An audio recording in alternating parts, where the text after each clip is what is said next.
Assalamualaikum warahmatullahi wabarakatuh.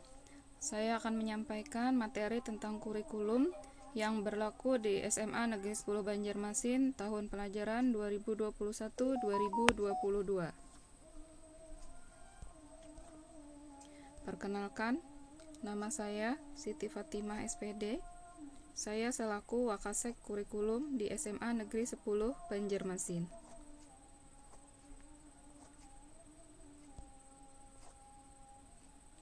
Kurikulum yang digunakan di SMA Negeri 10 Banjarmasin adalah kurikulum 2013.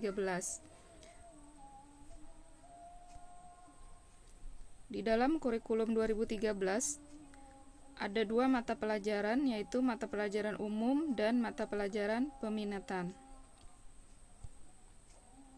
Untuk kelas 10, mata pelajaran umum terdiri dari 9 mata pelajaran, yaitu pendidikan agama dan budi pekerti 3 jam pelajaran per minggu, kemudian pendidikan Pancasila dan kewarganegaraan 2 jam per minggu, bahasa Indonesia 4 jam per minggu, matematika 4 jam per minggu, bahasa Inggris 2 jam per minggu, seni budaya 2 jam pelajaran per minggu, prakarya dan kewirausahaan 2 jam pelajaran per minggu, pendidikan jasmani, olahraga dan kesehatan 3 jam per minggu, dan yang terakhir muatan lokal di SMA Negeri 10 Banjarmasin. Muatan lokalnya adalah pendidikan Al-Quran 2 jam pelajaran per minggu.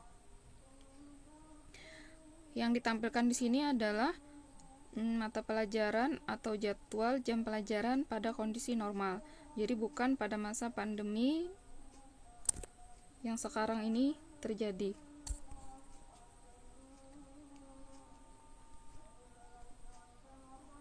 Kemudian ada mata pelajaran peminatan. Untuk kelas 10 MIPA, peminatannya ada matematika peminatan. Jadi nanti selain ada matematika yang umum, ada lagi matematika peminatan. Jadi untuk kelas MIPA ada 2 matematika. Yang satu matematika umum, yang kedua matematika peminatan. Kemudian biologi, fisika, kimia. Nah, 4 mata pelajaran ini adalah mata pelajaran peminatan untuk jurusan MIPA dengan jumlah jam pelajarannya masing-masing 3 jam pelajaran per minggu. Kemudian ada yang disebut dengan lintas minat. Lintas artinya kalau yang jurusannya MIPA, maka lintasnya itu adalah yang jurusan ekonomi. Jadi ada 3 pelajaran IPS, yaitu ekonomi, geografi, dan sosiologi. Nah, nanti di kelas 10 masing-masing kelas itu ada 2 mata pelajaran lintas minat. Ada pilihan yang pertama bisa ekonomi dengan geografi, atau ekonomi dengan sosiologi, atau geografi dan sosiologi. Masing-masing 3 jam pelajaran per minggu untuk masing-masing mapel. Jadi total lintas minat per kelas itu adalah 6 jam pelajaran per minggu. Untuk kelas 10 IPS sama seperti MIPA ada mata pelajaran peminatan IPS-nya, yaitu sejarah peminatan. Nah, jadi kalau tadi di MIPA ada matematika umum, ada matematika peminatan. Nah, di IPS ada sejarah Indonesia, itu sejarah yang umum, dan ada lagi nanti sejarah peminatan. Kemudian ada geografi, sosiologi, dan ekonomi. Masing-masing 3 jam pelajaran per minggu. Kemudian ada juga lintas minatnya, sama seperti di IPA tadi. Kalau lintas minatnya itu pelajaran IPS, nah yang di IPS lintas minatnya adalah mata pelajaran MIPA, yaitu biologi, fisika, kimia. Mata pelajaran di kelasnya nanti bisa biologi dan fisika, atau biologi dan kimia, atau fisika dan kimia.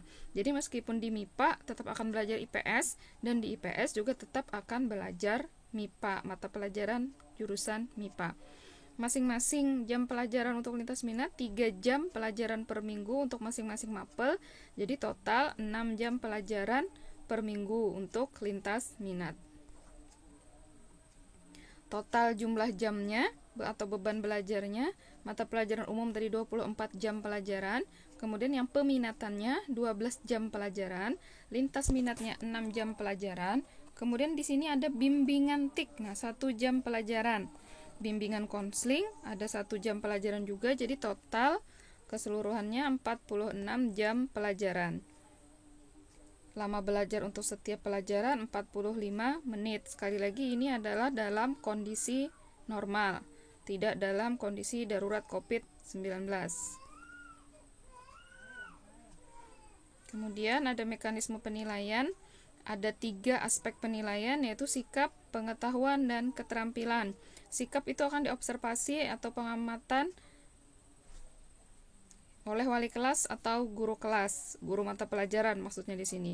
Kemudian aspek pengetahuan dilakukan melalui tes tertulis, tes lisan, atau penugasan sesuai dengan kompetensi yang dinilai. Untuk keterampilan bisa dilakukan melalui praktek atau menghasilkan produk, proyek, portofolio, atau teknik lainnya sesuai dengan kompetensi yang dinilai. Kemudian kriteria kenaikan kelas. Yang pertama, kalian akan dinyatakan naik kelas jika menyelesaikan seluruh program pembelajaran dalam 2 semester pada tahun pelajaran yang diikuti. Kemudian, tidak terdapat 3 mata pelajaran atau lebih pada kompetensi pengetahuan, keterampilan, dan atau sikap yang belum tuntas atau belum baik dari rata-rata nilai pada semester ganjil dan semester genap. Jadi, maksimal yang tidak tuntas itu hanya 2 mata pelajaran. Kalau 3, apalagi lebih, maka dinyatakan tidak naik kelas. Kemudian yang ketiga, nilai ekskul kepramukaan itu minimal baik. Apabila nilainya cukup, apalagi kurang, juga tidak akan naik kelas.